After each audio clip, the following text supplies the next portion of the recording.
This is Sheikh Mohammed al-Yaqubi. He's a Syrian Islamic scholar and comes from a family of Islamic scholars. More importantly, he's the 34th grandson of Muhammad, Prophet of Islam. Notice two things about Sheikh Mohammed al-Yaqubi. First, this is the whitest man you've ever seen in your entire life. Second, his glaring whiteness lines up perfectly with descriptions of the original Muhammad. As I noted in a previous video, Sahih Muslim 6071. It was narrated from Al-Jurairi from Abu at-Tufail. I said to him, "Did you see the Messenger of Allah?" He said, "Yes, he was white, with an elegant face." This guy's so white, he makes Queen Elizabeth look like Queen Latifah. And the Muslim sources go out of their way to remind us how white Muhammad was. They tell us about the whiteness of his shins, and the whiteness of his thigh, and the whiteness of his leg, and the whiteness of his stomach, and the whiteness of his forearms, and the whiteness of his armpits, and the whiteness of his cheeks. Not only was Muhammad history's whitest prophet, he also owned, bought, sold, and traded black slaves, referred to Ethiopians as raisin heads, and said that Satan looks like a black man. His followers went on to institutionalize black African slavery 1,000 years before the United States even existed. And yet, after every instance of racial tension in the United States, Muslim preachers move in to offer Islam as the solution. But how could a religion founded by a white prophet with black slaves ever be viewed as a solution to racial tensions? The answer is that in the 1960s, when Islam was spreading rapidly in the African American community, Islam's most trusted sources on Muhammad's life and teachings just couldn't be found in English. This allowed Muslim preachers to say whatever they wanted about Muhammad and to adapt their message to the situations of their listeners. But times have changed, and Islam's sources are available in English to anyone with an internet connection. These sources don't even attempt to conceal the fact that, for Muhammad, trading slaves was equivalent to trading animals. Our generation has the privilege of correcting the misrepresentation and deception that was spread among previous generations. Question of the day. Suppose you're having lunch in a country that has fully implemented Sharia. As you're about to take another bite of your delicious falafel, you overhear a man at the next table saying, "Muhammad was a black man." What do? Let's find out. By now, most people have heard of Sharia blasphemy laws. We've seen news reports about the penalty for criticizing or mocking Muhammad in places like Pakistan. Sharia blasphemy laws for criticizing Muhammad are based on Muhammad's response to critics. He ordered his followers to kill them. Let's look at a few examples in Ibn Ishaq, pages 550 to 551. This passage is about Muhammad conquering Mecca. The apostle had instructed his commanders when they entered Mecca only to fight those who resisted them, except a small number who were to be killed even if they were found beneath the curtains of the Kaaba. And we have a list of some of the people who had to be killed, along with their crimes. Another was Abdullah bin Qatal of Banu Taym bin Ghalib. He had become a Muslim, and the apostle sent him to collect the poor tax in company with one of the Ansar. He had with him a freed slave who served him. He was a Muslim.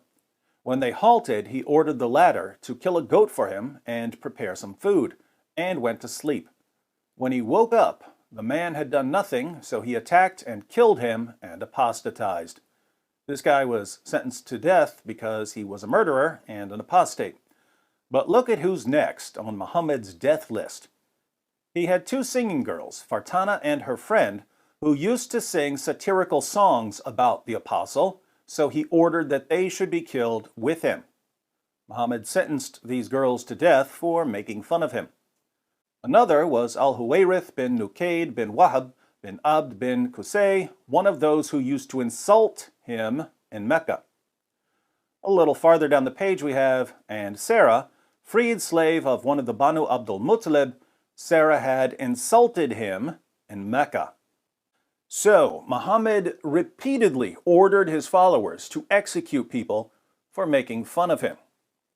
Notice, however, that the passage doesn't say how these people insulted Muhammad. It didn't really matter. If you insulted Muhammad, you had to die. This is why it became the rule under Sharia to execute people who insult Muhammad. Obviously, you can insult Muhammad in a variety of ways, but I find it interesting to go through the Muslim sources and see what Muslims regarded as an insult punishable by death. And Muslim scholars came up with some interesting criteria.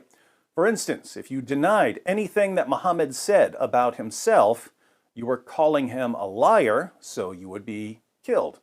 If you said that he was ugly, you had to die. Muhammad's companions were so obsessed with their prophet being white that they wouldn't merely say, as they often did, that he was white. They would take things a step further by going body part by body part, describing the whiteness of his shins, and the whiteness of his thigh, and the whiteness of his leg, and the whiteness of his stomach, and the whiteness of his forearms, and the whiteness of his armpits, and the whiteness of his cheeks.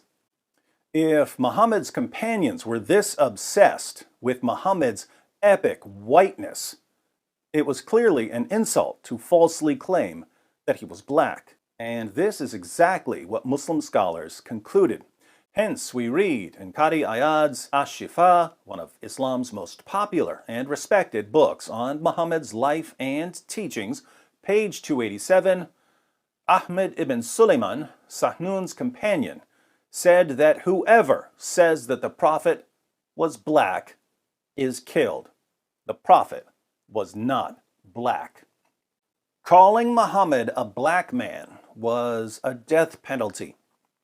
Muslim apologists respond to this quotation by pointing out that, in context, the penalties in this section of Ash-Shifa are for saying something false about Muhammad.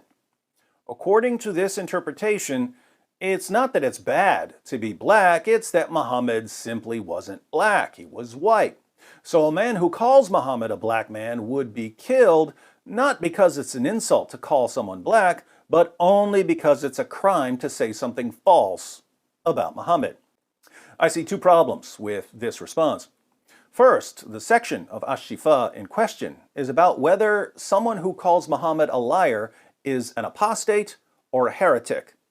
This would mean that calling Muhammad black is calling him a liar, in which case our Muslim friends are either telling us that black people are liars, or they're telling us that Muhammad claimed not to be black. I can't think of a passage where Muhammad said that he's not black, so our Muslim friends must be claiming that black people are liars. Second, we find the same penalty mentioned in another section of Ash-Shifa. We read on page 275, Ahmad ibn Abi Sulaiman, the companion of Sahnun, said, anyone who says that the Prophet was black should be killed. This penalty is recorded in a section titled, The Judgment of the Sharia regarding someone who curses or disparages the Prophet. So, if you call Muhammad a black man, you're either cursing him or you're disparaging him, or both. Which is it, Muslims?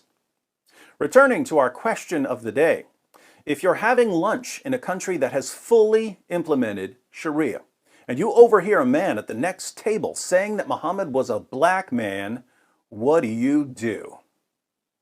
If you're a devout Muslim, you bear witness against him and have him beheaded for cursing and or disparaging your white prophet. More timeless wisdom from the religion that Malcolm X and Muhammad Ali and countless others who never bothered to read its sources converted to because of its wonderful but imaginary emphasis on racial equality. Until next time, terrorize that like button, subscribe, click the bell for notifications, and watch one of these videos. Muslims especially should want to learn everything they can about their prophet, who was whiter than Taylor Swift in a snowstorm, so that they can avoid being executed for denying it.